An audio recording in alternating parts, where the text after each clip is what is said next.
So this is our last official meeting of the semester and this academic year.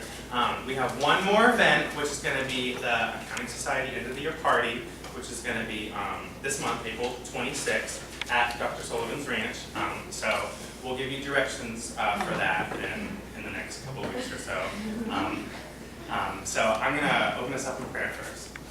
Dear Lord, just thank you for this great year you've given us, and just thank you for helping us finish up our classes and just give us that last little bit of strength to make it through these last few weeks. And thank you for blessing us with such amazing professors like Dr. Sullivan who love you and teach solid biblical principles and are excellent teachers. Thank you. In your name, amen.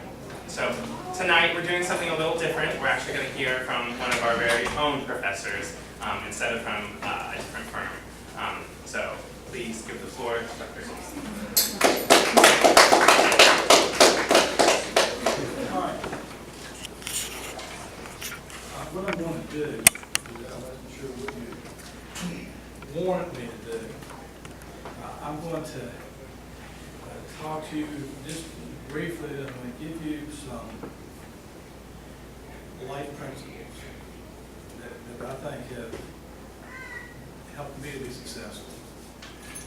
I'm going to tell you about my testimony, tell you how I got here to Liberty, what was the pattern of process and as I worked through my various careers. And then I'm just going to open it up and let you ask me anything or everything you ever wanted to know. So this is a little interesting. I did this once before at a county meeting, but the topic was somewhat different. They wanted me to talk on love and how I met my wife. So anyway, when I think about life, let me give you some basic principles. I think the first one that's important to be successful in career is just simply walk with the Lord. And I think about a couple of verses in Micah 6:8. What does the Lord require of you? But to do justly, to love mercy, and to walk humbly with your God. When you think about the fact that everything that you have, everything that you are, comes from the Lord. If you're able to do anything, it's not you. It's God working in you. And to realize that He's the source of everything that you need. So, there's nothing proud about it. It's humility. It's not me, it's all God. And then in James 1:22, be doers of the word and not hearers only. God's not impressed with hearers. You got to act on it. You got to live out God's word. So that's my first thing. It's just to walk with the Lord. That's the most important thing. And then secondly, live by faith. Most Christians never learn to live by faith. Because faith is just totally, absolutely trusting God, putting your life in His hands, and allow Him to take you wherever He wants to take you. And I'll tell you, if you live by faith, I'll promise you one thing. It'll be an exciting journey. I have found it to be that way. And I think about a couple verses, Romans 1:16 and 17. For I'm not ashamed of the gospel of Christ, which is the power of God unto salvation for everyone who believes. It's interesting, and I can recount stories in my life, where I took bold stands for Christ at work, and after I'd done that, other people would come and say, well, I'm a Christian too. And I thought, well, I never did. Because you wouldn't have known by their walk. But we're not ashamed of the gospel. It is God's power and salvation. If we don't witness, if we don't tell people that, then we do them a disservice. And then if you go to verse 17, and it goes back to the last part of that verse, it says, the just shall live by faith. We're the just, those that are justified by the blood of Christ. That's the only way that we're supposed to live.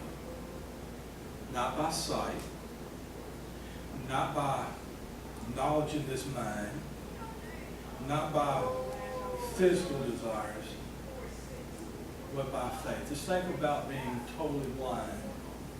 Holding out that hand, God grabs that hand, and He takes you where He will. That's living by faith. My life's verse, Proverbs 3, 5, and 6. Trust in the Lord with all your heart. Lean not unto your own understanding. In all your ways acknowledge Him, and He shall direct your paths. And I'm telling you these things because when I get into my testimony, I've got you, you'll see how some of these things work their way through. One that you're real familiar with if you've ever had a class with me, be a person of integrity. Now, I always say if you don't have integrity, you don't have anything. In Proverbs 11:13, the integrity of the upright will guide them, but the perversity of the unfaithful will destroy them. And then in Proverbs 10:9, he who walks with integrity walks securely, but he who perverts his ways will become ruined. You know what that's saying? That is your reputation should change. Your integrity, that's who you are. If you're not a person of integrity, I don't have a need for you. I really don't. The next thing, and this is something that I hear over and over again from employers, from internships where y'all work. One thing that they'll always notice about you, and that's your strong work ethic. And I think that is so important. No matter what you do the best you can. Colossians 3:17 says, whatever you do, in word or deed, do all in the name of the Lord Jesus, giving thanks to God and the Father through Him. Everything we do for the Lord. How can we give Him less than our best? You know, when we go to work, you know, I've seen, you go out in the second workforce and you're going to see people that are there to collect a paycheck. And that's the only reason showing up to work. That's not what it's all about. It's giving it your all. It's doing your best. Colossians 3:23, whatever you do, do it heartily, as to the Lord and not unto men. You know, and this sort of, you know, goes back to the faith thing too. I have, in my life, I have never, ever feared for my job. Never even given it a thought or concern. Because I know one very, very important thing. God is in control. I'm doing His will. God has a plan for my life. God's going to work that plan through me if I allow Him to do that. So I've never been concerned for my job. It's never been an issue in any decision that I've ever made. And we'll look at one other thing too. And this is so important. You need to live a balanced life. And I'm going to give you something there. Now, when I talk about balanced life, you've got work, you've got family, you're worshiping the Lord, you've got all these things. Your life needs to have balance. It's an absolute must. I've seen people, and I'm going to kind of digress here a little bit, but if I use the phrase empty nest syndrome, okay, y'all have heard that term, right? We have 3 children. My wife and I, we never experienced the empty nest syndrome. I love my 3 children dearly, but I wasn't sobbing when the last one left. I was howling because now I give her all to myself. Okay. But the thing is, it's having that balance. I've seen people that'll go and they're just going to devote their whole time to a career. And they're going to get to retirement age and they're going to retire, and what do you have? You've got two strangers living in a house and they don't know what to do with each other. And then you start thinking, and guess what? You basically throw your whole life away. I talked about a strong work ethic, and you need to take it seriously. You need to work hard. But you don't live to work. You work to live. And you've got to make that distinction. You've got to have that balance. And I'm going to give you a couple of things. So number one, wherever you are, be all there. I've seen people make mistakes in terms of they bring their personal problems to work. And then they go home, and then what do? They bring their work home. And I'm going to tell you, both of those are bad. You know, I was talking to Dr. Richardson, did y'all have him in class? He saw the resident chair, and he's talking the other day, and he looked at me. He said, you've always got the same smile. He said, I never know what you're thinking. And that's the way I am. I mean, I could have just come in from the most horrific, tragic thing in my life. And when I walk in the classroom to teach you, you would never know it.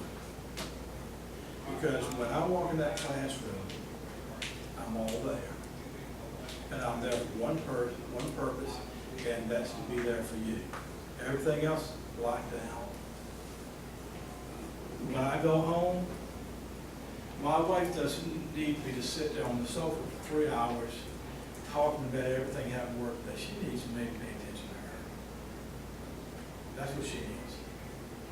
So I'm saying that in that balanced life, wherever you are, be all there. If you're at work, you be focused on work.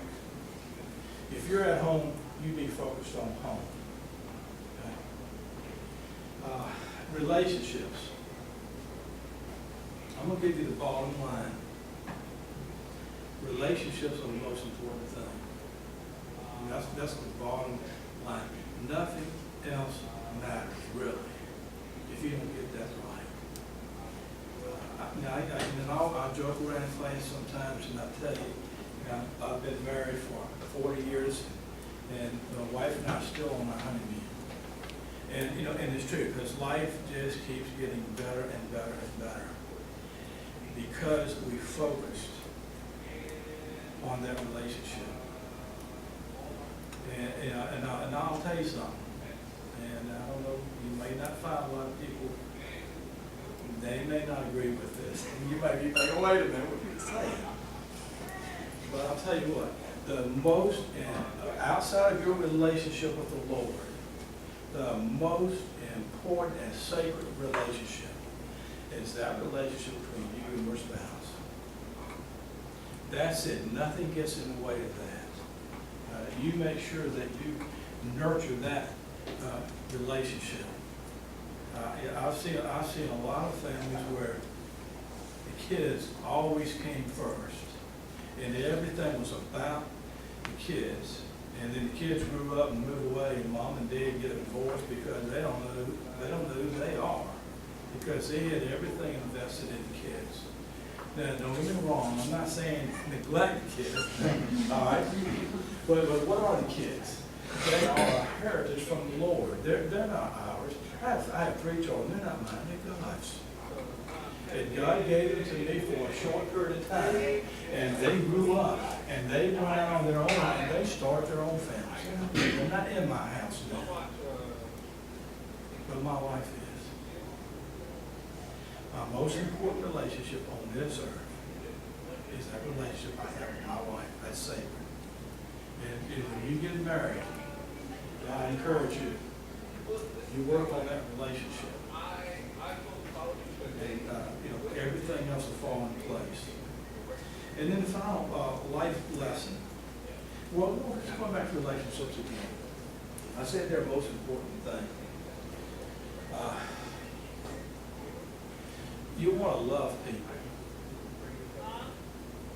You live in a world where most of society uses people. You don't want to do that. You want to love people. Everything you do, you want to do it with the right intent and to help people. So make sure that you do that. And I'll give you some examples in real work situations that will help with that. And then the final thing, bottom line, be content. Be content. 1 Timothy says, now godliness with contentment is great gain. I'm saved. When I take this last breath, I'm going to be that way for my Savior. What in the world do I have not to be content about?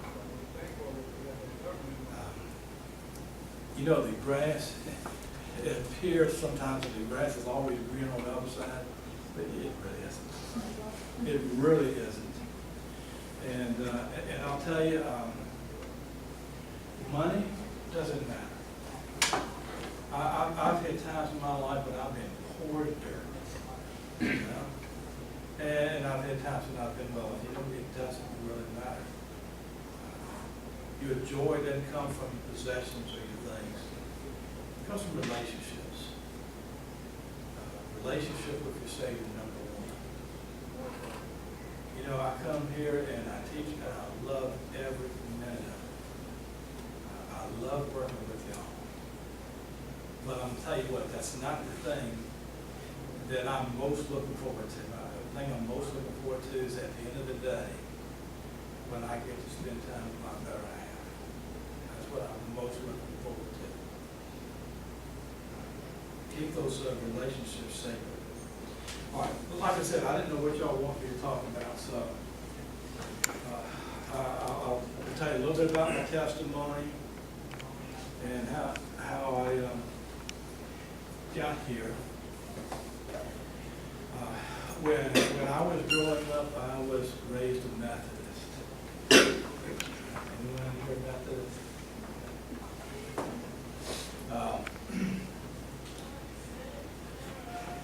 I didn't get much out of it. And, when I was 12, they had this thing, I don't know if they call it a new members class or whatever, but you went through, everybody when they were 12, they went through this class, and then they joined the church. And what they told me was, they said, Jesus is your friend. That's all they told me, Jesus is your friend. So I joined the church. I was dead on the way to hell, right? Because I didn't know I needed salvation. When I became a teenager, I lived out in the county. The church was in the city. Everybody in the church and the team group, except for me, was in the city. So they went to the city high school. I went to the county high school. They had nothing to do with me. Wasn't getting anything out of the sermon, so I said, no, I don't need this. So for most of my teenage years, I didn't go to church. Now, what kind of person was I? I always tried to do the right thing, but I was on the way to hell. My mother had been raised Methodist all of her life. She was saved though. I don't know if she could have told me at the time how to be saved, but she got saved in a Bible tent meeting when she was 9. And she was very concerned that I wasn't going to church. As, mothers should be, right? And my brother, he started dating a Baptist girl. and I had gone to church with them once, and I mentioned to my mom, I really like that. So, Mom, she thought, well, you know what, this Baptist church down the road, I'm going to go down to that Baptist church. So she went down one Sunday. She filled out a card for the pastor for a visit. Somehow the card didn't get an offering, like it fell on the floor. later on that week, the janitor found it on the floor, picked it up, gave it to the pastor. He came out to the house, it was on a Thursday evening, and we just sitting around talking and all. And then he got to that point, you know, on the Roman road, he said, do you know if you were to die today, you'd go to heaven? And I looked at him, and I said, I don't know that, but I would sure like to know. And he led me through the Romans road. I got down on my knees right there on that sofa in my living room. I was 20 and a half years old, and prayed to receive Christ. Friday morning, I got up, first thing I did is I went to the bookstore and bought a Bible. I read it through for 3 months. I couldn't wait to find out where it was that God had in store for me and what it needed done. And that started my journey. Prior to that time, I was just walking in. But that point, then I got saved and headed down a different path. So that was my testimony at that point in time. I got out of high school, backing up a few years, like I wasn't 20 when I got out of high school. When I got out of high school, that was one of the happiest days of my life. we had about 500 graduating class that was sitting in the football stadium, and everybody around me was crying and weeping and wailing. And I was looking around at them, what's wrong with you? I thought, this is it. I will never have to see the inside of a classroom again as long as I live. It's interesting, how God has different plans. But anyway, I graduated from high school, and I went to work in the factory. I was a polymer operator. And I don't know if y'all know what that is, but polymer is plastic, and one of the things they make out of that is hosiery for women. Okay, it's nylon, but it doesn't look like that. It looks almost like licorice when it comes out of those extrusion tanks. So I packed that out, 55-gallon barrels, and I did that for 3 months. And then I thought to myself, I don't think this is really what I want to do the rest of my life. So they had the first community college that opened up in Virginia. And I thought, well, I'll go down and go to community college. So I went down and I thought, well, I'll major in business. I had some experience with that as a teenager. And we got to midterm the first quarter. And you had to go in and see your advisor. And they would register for the next classes. And back in those days, they would actually give you midterm grades, progress grades, so you could know where you were. I had a real good friend, and he went in to see the business advisor. He came back out. His face was red as a beet. And I asked him, I said, what is wrong with you? He said, I went in there, he said, I had a C on my midterm progress report. He said, that guy ripped me up one side and down the other. So I'm sitting there and I'm thinking, I did not C, I had a D on my midterm. So I'm thinking, okay, I can go in and see this business advisor. I know he's going to rip me up one side and down the other. Or I can go down the hall. They had this good-looking, blonde-haired gal from Texas, and she was the chairman of, guess what? The accounting department. So I thought that situation over. I thought, you know what, this is a no-brainer. I'm going to major in accounting. So that's how I got into accounting.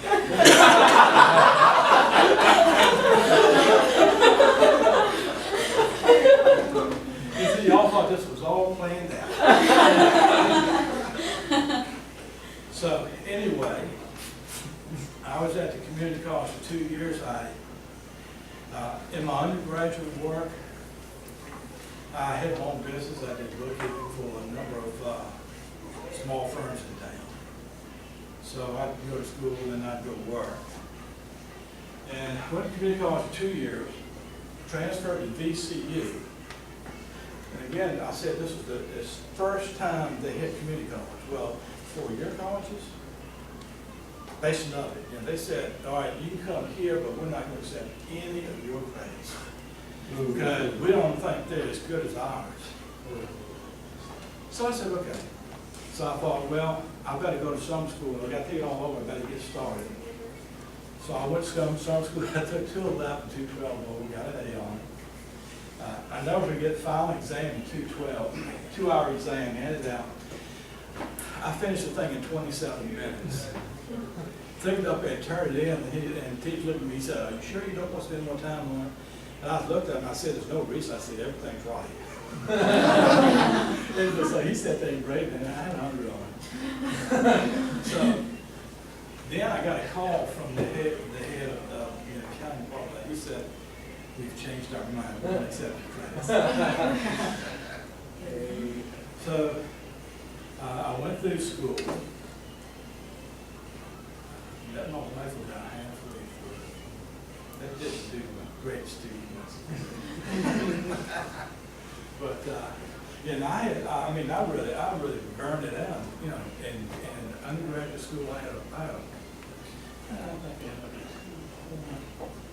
6 or 7.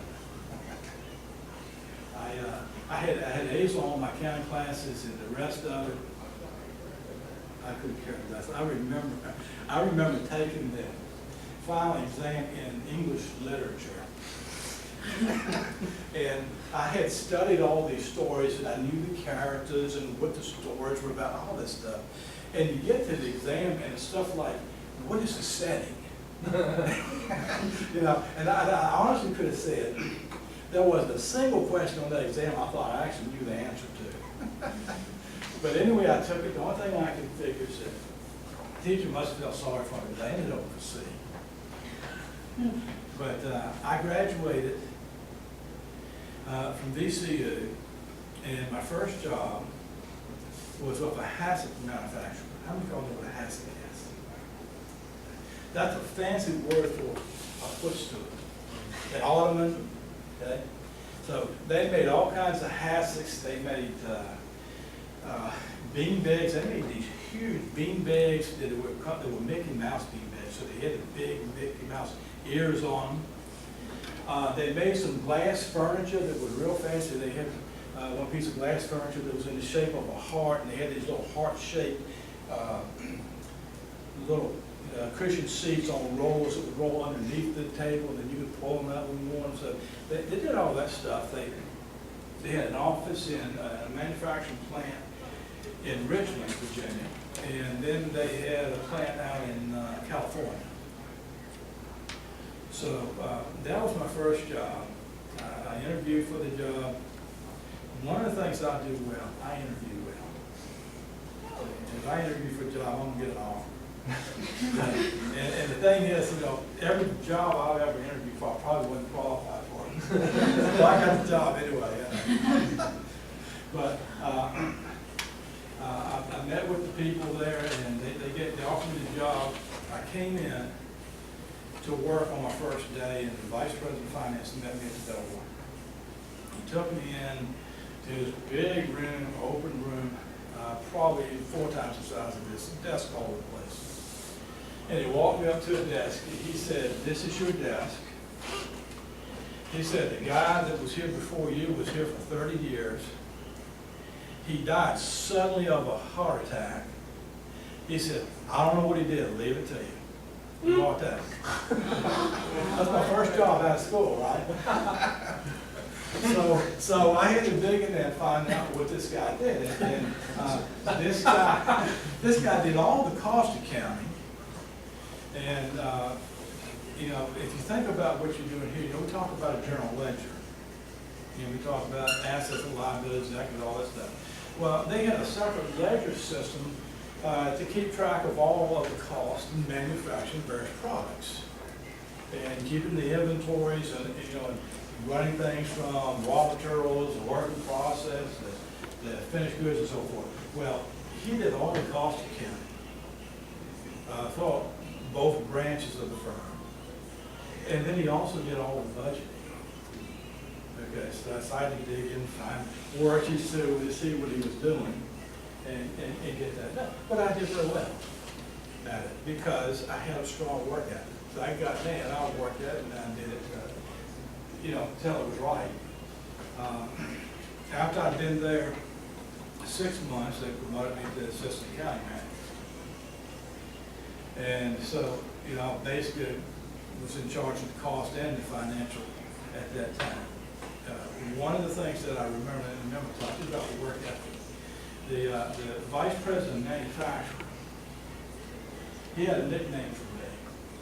And every time he saw me, that's what he would call me. And my nickname was Eagle Eye, because nothing ever got by me. It didn't matter what they did, I'd catch it. So he always called me Eagle Eye. But, that's the way that I was. If it was going to be done, it was going to be done right.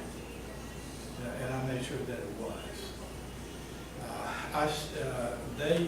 That company, it was Babcock Phillips, they got bought by Dart Industries, and that's at a time when, anybody familiar with Dart Industries? It was basically originally a drugstore chain, a fairly large drugstore chain, but in the 70s, it was very, very fashionable for large companies to diversify. So they would get into all kinds of stuff they knew nothing about. So Dart bought Babcock Phillips out. After I'd been there about 2 years, I decided that I would try public accounting. So my brother, who was working for me at the time, my older brother was working for me, I got a job. He was a math major and decided that he wanted to try his hand at accounting, so I got him a job in accounting training. He went back to school and eventually got his master's in CPA. So he was there and he was taking a principal's class, and there was a part of the CPA firm teaching it. So, he got me in touch with that guy and I got the job. So I went to work for the CPA firm. Worked there about a year. There were several things there that were challenging. And one of the things I haven't said to you, and maybe I should just stop and say it right now real quick, and that is, once I was saved at age 20 and a half, then God and His will became very important to me. So I never would have taken a job without praying and getting some sense, from the Holy Spirit, this is what God wanted me to do. And it's interesting because when you go through life, God will put you in some really, what you think at the time, are strange places. But He's putting you there because He knows what His ultimate plan is. God's ultimate plan for me was right here at Liberty University. So everything that happened to me up to that point was to bring me here and prepare me to teach. So I got the cost accounting background at that first place. So now we're in public accounting. I get to the firm and I find out something. The other partner, who's the senior partner, is an alcoholic. And at 5 o'clock every day, he would call the entire staff into his office. He'd pull out the bourbon bottle and he'd start throwing shots for everybody. And I would walk out and leave. So, so this went on for a while. So he catches me in the hall one day and so he says, "What's wrong with you? Are you too good to have a drink with us?" And I looked at him and I said, "I believe drinking is a sin. And I'm not going to participate." Well, how do you think it rubbed in? Not good, right? But that's all right. That my purpose wasn't to get a good feeling. I mean, I had to stand up for my convictions of what was right, and drinking was not right. I wasn't going to do it. We went through tax season.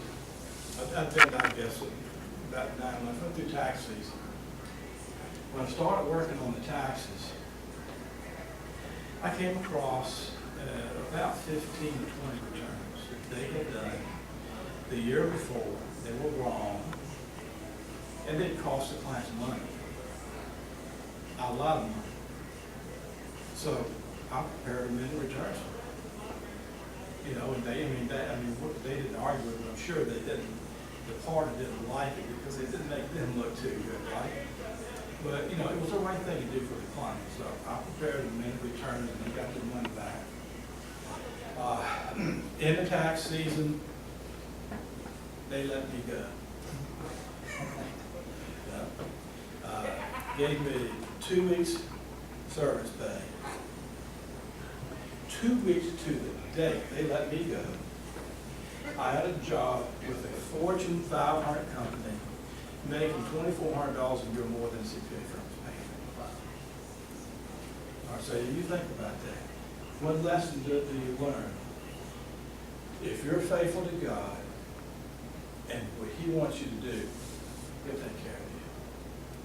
So, what was God's purpose of putting me in that firm? To test me.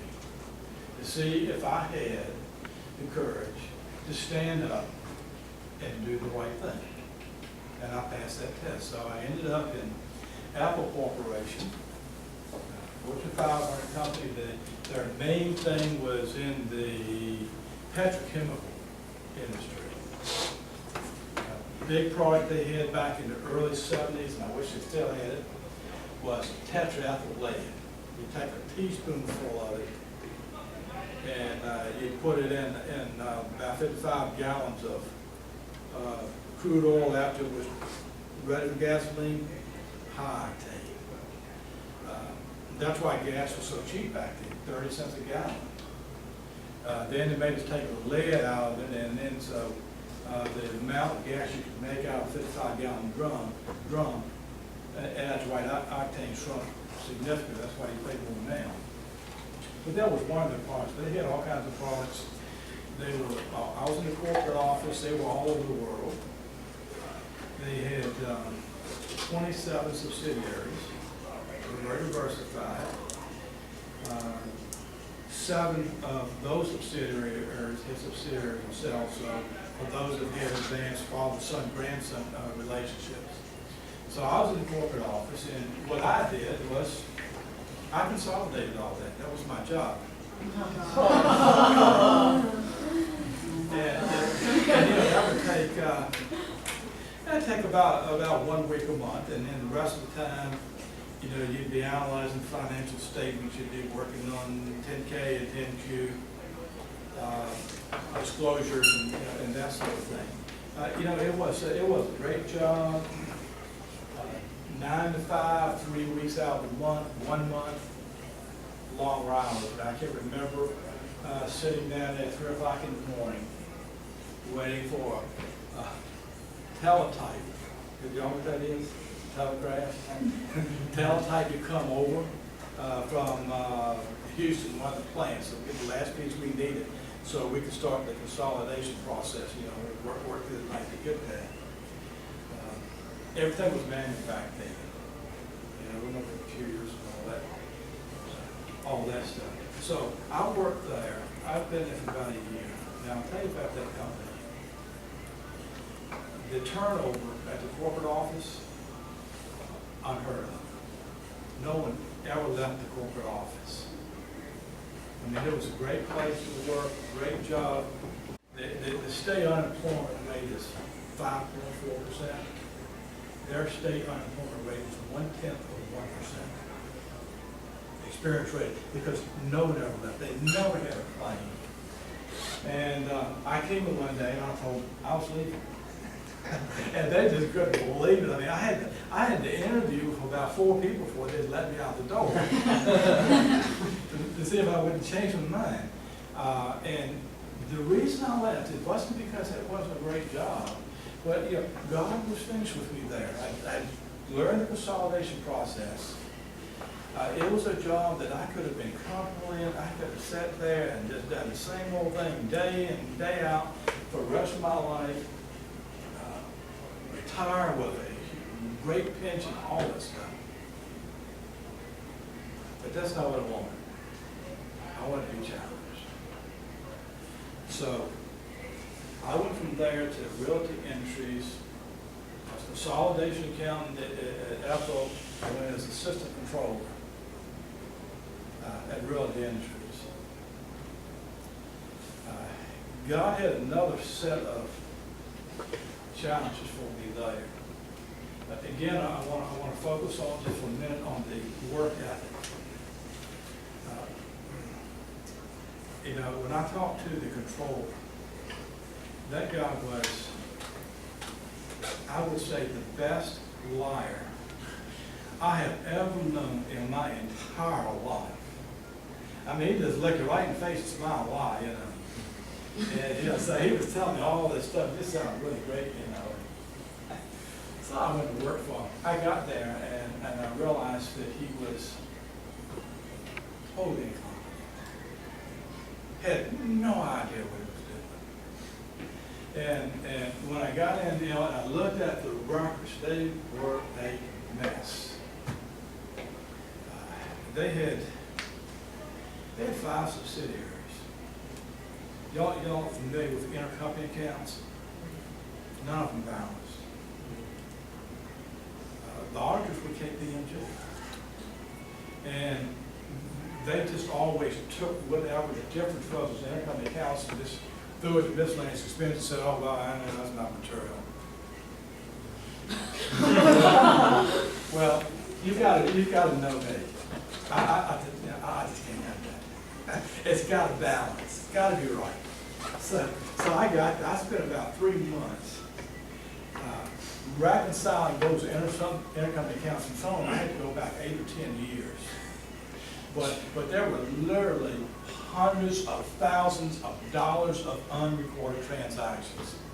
I mean, you netted all this stuff out, and it was a small difference, but materiality, huge problems.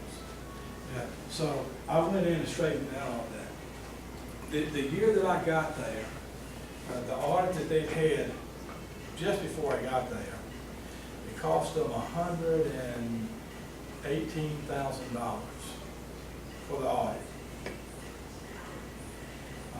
I went in there, and in 6 months, I established internal controls in that company. I got everything straight. I negotiated that audit fee with KPMG, and the audit fee came in at $18,500. So I mean, they saved $100,000 just by me being there 6 months and straighten that internal control and getting things the way they should be. So I was assistant controller. I've been there a couple of years. We hit recession. They fired the controller. I took his job. About a year later, the VP of Finance got the axe, and I became CFO of the company. So, I was in charge of all the accounting. I was in charge of data processing, which back then, you had a room about the size of this with one computer in it, System 36, and batch processing, all that stuff. Everything was done there. So I was in charge of those employees and the accounting employees. I did all the banking, negotiated all the contracts. Did a lot of work with the lawyers because they were horrible. We did a lot of work with government, and they would come up with these government contracts, and the president would send it down to me to see what I thought, and I would go back up and I would tell him I wouldn't sign this. And I'll tell him everything that's in here is to your disadvantage. So he would send me up for all these Harvard lawyers, and I'd have to sit there and explain to them why the contract was not good, because lawyers know how to write a contract, but they don't know if it makes good business sense. So I'd have to go ahead and straighten them up. But I was there for 5 years. To tell you a little bit about the company, they built single-family homes in Virginia, North Carolina, about 450 a year. They built multifamily apartments. They built them for themselves. They built them for the government. They built a lot of the Section 36 properties. They managed properties for the government and for others. They built shopping centers. They were in land development. They would buy raw land. They cleared, they put in the water, sewer, build the streets, and then start building subdivisions. And so they basically did everything in that area. And some of y'all have heard me talk about this firm. The owner or president of the firm was Jewish. And every day I would go to work and I'd have my Jesus First Dinner.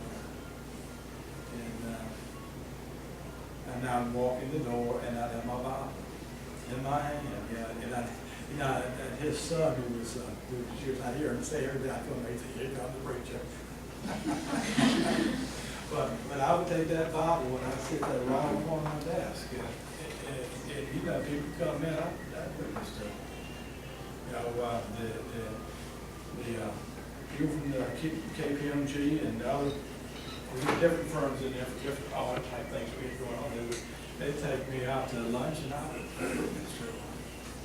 You know, it was just who I was. I witnessed to the president's daughter. One day, you know, we went out to lunch. I told her 2 hours about it. You know, so that Jesus was a Jew and he's the Savior of the world.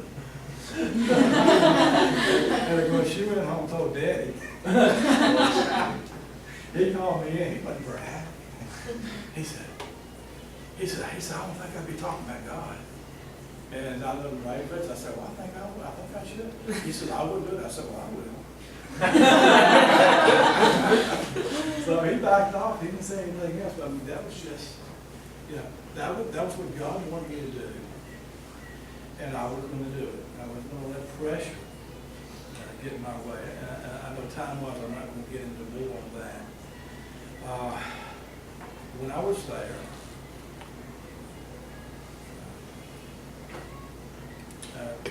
you know, probably right after I got there, my mother started going to the church out in the country. I've been going to Southern Baptist, and probably fairly liberal ones. The truth be known. But she went to this independent Baptist church, and she said, you got to come out here and try this.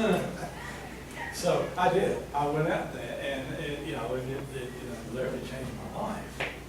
You know, I mean, I was always faithful, but I really got on fire with the Lord. And while I was at the realty, they're not there anymore. They got bought up by mergers. But I don't know. Sometime while I was there, probably the last year and a half. You know, I'd always pray for God's will. You know, I'd always wondered when I prayed and God sent me there, and I always wondered why. You know, when I found out what that place was like, but a lot of people got saved there, and you know, stories I could tell. But yeah, I started praying, just really fervently every day. God, I want your will in my life. I don't care what it is. I don't care what you want to do. You just tell me what you want to do. I'll be willing to do it. And I prayed and I prayed and I prayed for nothing. I prayed for 9 months every day and nothing. And then all of a sudden, a peace came over me. I knew that God was moving. I didn't know where I was going, what I was going to do, but I knew that God had decided it was time for me to move on. I just got peace about it. And it was a couple weeks later that I went forward in the church and I surrendered my life to full-time service. After I had done that, the pastor took me back in the office and he said, because I had surrendered, I was going to come to Liberty to the seminary. And he said, I think God's calling you to be an associate pastor here and start a Christian school for us. So I was, at the time, I was making about $90,000 a year, which back in 80, 81, 82, that was good money. I quit that job, and I took a job at the church making $14,000 a year. I was married, had 3 kids. My friends, my family, they said, "Have you lost your mind?" Yeah, they didn't understand it, but see, it wasn't something you could understand, which is like, it was by faith. God had called me to do this, and this is what I was going to do. I had a young lady, and I say young, well, she was young, she was 25, 26. She was my accounting manager. And I had gotten her stole her from KPMG. And I called into my office. And I told her, I said, look, I'm going into the ministry. And I told her, I said, you've got 3 months to find a job. I said, I'm going to wait 3 months. I'm not going to tell the boss I'm leaving until you get a job. I mean, she was very confident accountant. But I knew she couldn't stay there. I mean, they would have given her my job and they would have literally eaten her alive. I mean, because at that place, I mean, you had to fight tooth and nail every day of your life to get things done right. And I mean, they would try to badger you into doing something illegal with the books. They called the chairman of the board of records in one time, who was partnered with the largest attorney firm in the city, to come in and try to twist my arm to take some sales from next quarter and pull them back and this because it doesn't look good. And I wouldn't count to any of that stuff. But I thought, I don't want her to be subjugated to this. I said, all right, you got 3 months, go find yourself a job. And she was very appreciative that I did that. So she went, she found herself a job, and she came back, so I got my job. So then I went in and told the president of the company that God called me to the ministry. And I lost my mind. And he said, well, train Jane to do what you're doing. I said, well, she's sleeping too. I said, what? I said, I'll tell you what I'll do. This was back in March. I said, I'm going to stay here till June 30th. I said, I will recruit, I will hire somebody, and I will train them to do my job. And that's exactly what it is. I hired somebody, and I got them trained before I left. And I went into ministry. We spent that summer building our Christian school. And I mean literally building. I built classrooms, hired teachers, and did everything. We started off in kindergarten, 1st grade, and 2nd grade. And then we added grades each year, built it up. So the first year I was principal administrator. I got ordained, associate pastor, I was in charge of all the education of the church, and I did family counseling, marital counseling, and like I said, principal administrator of school, and I taught 2nd grade. Oh my God. I taught 2nd grade using the backup curriculum. And see, here's the thing, we think, what does that got to do with anything? I'll tell you what. When I came here, I was ready to teach because I'd already gone through an organized curriculum. I knew how to put things together and get an organized classroom. A lot of times you hire people at this level and they've got expertise in the field, but they don't know how to teach. God said, I'm going to teach you how to teach first. Then I'm going to send you up there.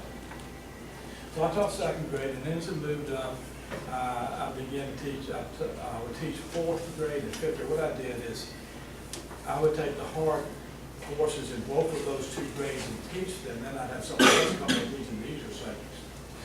And then, because I just wanted to enjoy myself, 3rd, 4th, and 5th grade, and 2nd grade too, actually, I taught them music. So I played guitar and taught them the songs. I haven't played guitar in a long time, but I did back then. I had been there 5 years, and I guess I've learned all the Lord wanted me to learn, and I just began to get that feeling as I was praying beyond the will, that something was up. I kind of had to understand my pastor. My pastor went here when it was Liberty Baptist College. He got his degree here. Right? But when he got into preaching, he got in with Jack Hiles and some other people. And so he began to think liberty is too little. I mean, they allow women to wear slacks after 4 p.m. I mean, that's just, that just can't be. And in that church, if you were a woman and you wore slacks, you could not serve in the church. And if you were a guy and you had long hair, you surely couldn't have been saved. I mean, they were legalistic, right?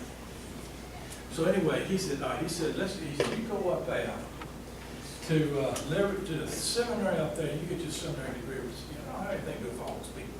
You want to give it to some other people. So I would work at the church. Another thing I did too, I drove a van. Okay, I'd get up about 4:30 in the morning. I'd get ready. I'd drive the van around, pick all these kids up, get to school, teach, and do my administrative duties. And it'd be pretty interesting, because if a child misbehaved, they'd have to come get me out of class so I could go over and spank them, To digress just a little bit, one year when I taught freshman seminar, I had this kid, and I said, are there any questions? So this kid raised his hand in the back of the room.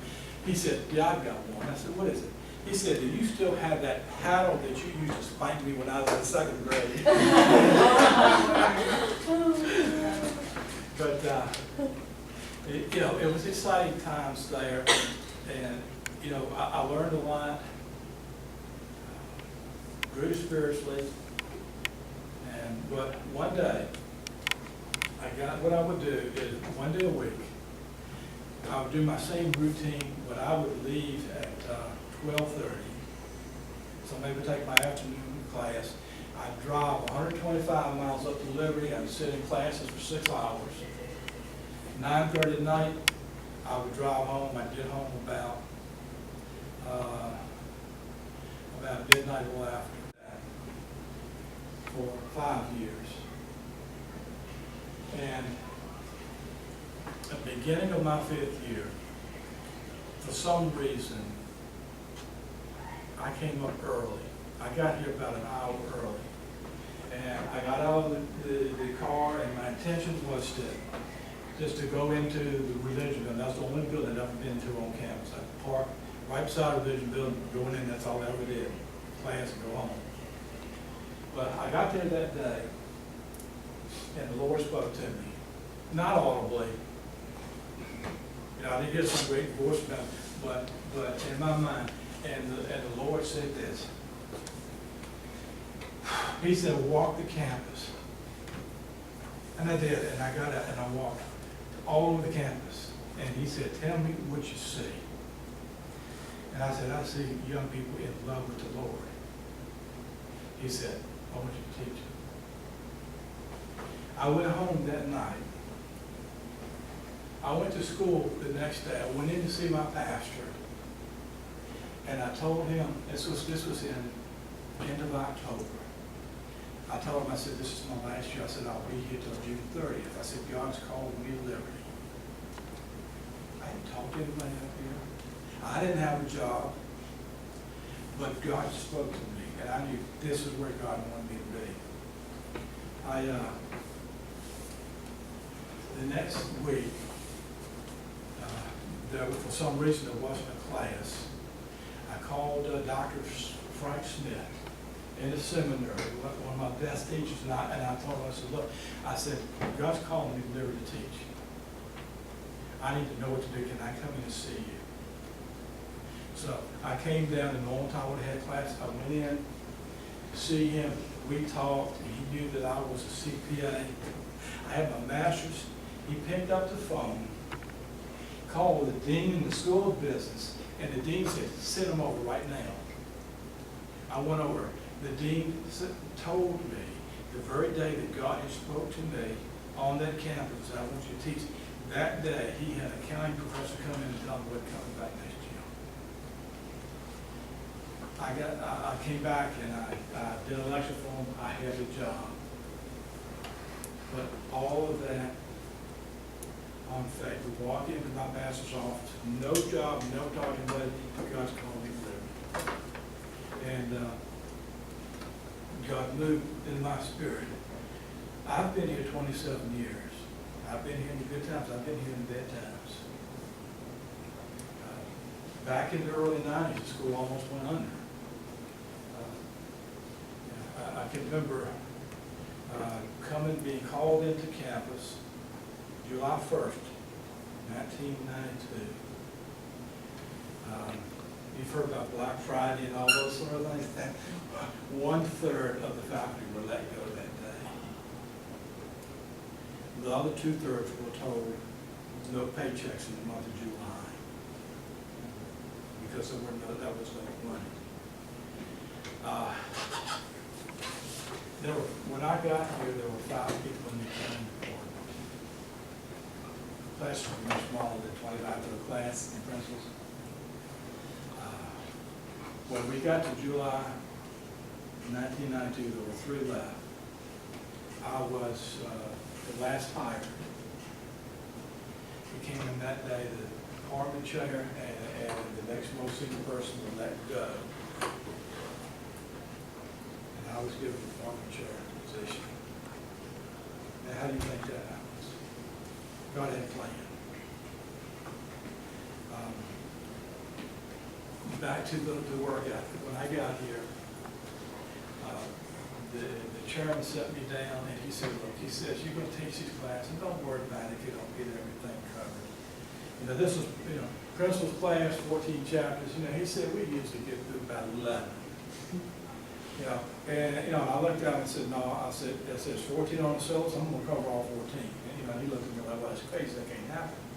And again, remember, I just come out of a teaching situation, everything organized, every guy had something to do every day so you could finish it all up. So I knew how to take, this is what I've got to do, this is the period of time I've got to do it in, so what's the best way to allocate it to that? In 27 years, I've never had a class I didn't cover. Everything's on syllabus. Because that was my job, that's what I was supposed to do. Again, that strong work ethic. A lot of people in the early 90s that I knew were good teachers left. Things got bad, they left. But I had one thing that kept me, and that was that God called me. And God wasn't calling me anywhere else, and I wasn't going anywhere until He moved the Spirit in me. So, I've been here 27 years, and I haven't seen no signs that God was ready for me to leave. So, that's how I got here. I don't think I missed anything. All right, questions you have? Hey, you guys, anything you want to ask? What are your favorite hobbies?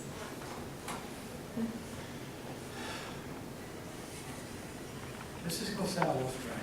This is going to sound a little strange because I don't have any.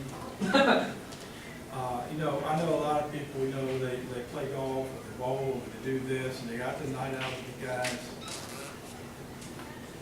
I do 2 things.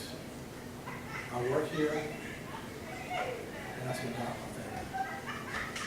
So if I'm not working, I want to spend time with my wife. So that's what I do. What do I do for recreation? I work on the farm. Shovel horse mule. I work in the garden, through trees, all kinds of stuff. My wife, I was supposed to say my wife, let's say, it's hard to me, but my wife likes to travel. So, we travel a lot. We're going to, her birthday is coming up in, end of next week. So I'm taking her down to Charleston for 3 days. That's her favorite city. so we go different places. We go into South Korea for 2 weeks this summer. So, I don't know, maybe that's kind of my hobby. You know, we went to England, Scotland, and Wales last year. So we do some travel, but, you know, it's always been my thing.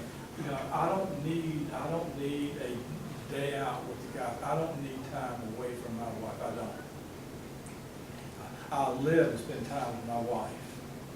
So, do I have a hobby? Not really. I don't have time for hobbies. Other questions? Yes? In all of these various moves that you made, were there any that you knew, okay, this is the right thing, it's the right thing to do for my family, but maybe it took your wife a little bit of time to come around? I'm going to tell you, my wife is a trooper. She really is.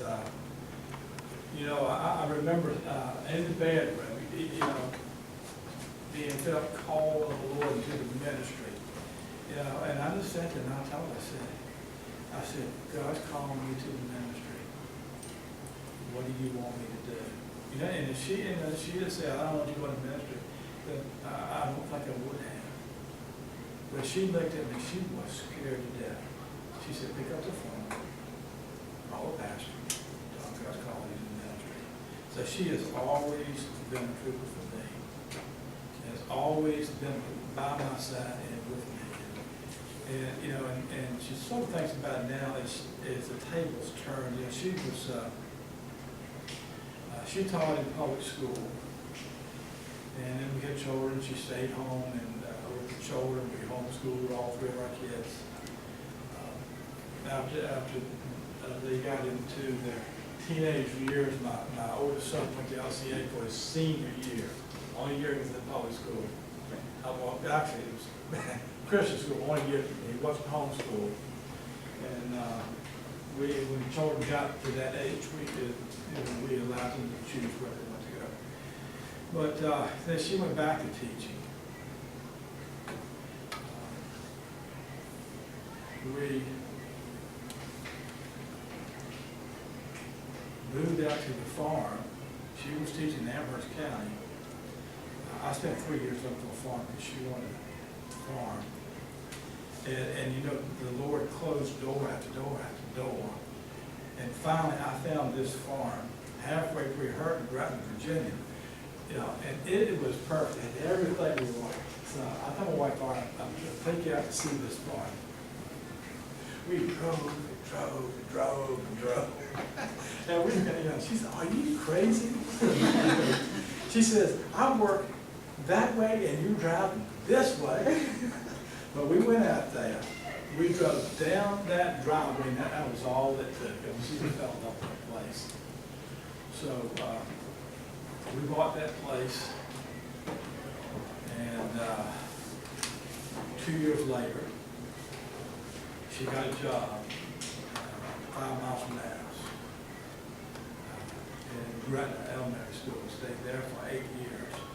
And what she's doing now is that for the last 2 years, she's been with a new Christian school. Kindergarten teacher, just loving it. Doesn't make much money. I contribute to the school. She just buys and buys and buys for the school. So I think we spend more than her salary. but it's a mission to her. You know, she was with me all the time. So now, you know, I'm going to support her. What she wants to do. But, you know, but just to show you, God works these things out. You know, we moved out of our house. I sold my house in Richmond. And, you know, a lot of times people, you know, they buy a new home and it takes a long time to sell the old home. God worked that whole thing out. I closed on my house in Richmond on June the 30th, 1987. And I drove to Lynchburg. I did that in the morning, drove to Lynchburg, closed on my house in Lynchburg. That night, in July 1st, moved in. Now, you tell me that's not God. But, yeah, if you walk by faith, you know, God will lead you down in the sight of man. And, you know, I could have done a lot of things. I could have made a lot of money,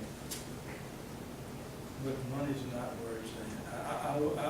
I would give all the money in the world for the blessings that I've had, to have the privilege to be here to work with young people. I wouldn't give anything in the world for that experience. I am truly blessed. Questions? Yes? What do your 2 kids do? What do my 3 kids do? All right, let's see. My youngest is my daughter. She's 30, and she got 2 degrees at Liberty, both in education, and she works in an alternative school in Lynchburg for children with behavioral problems. My middle son is 32, 33.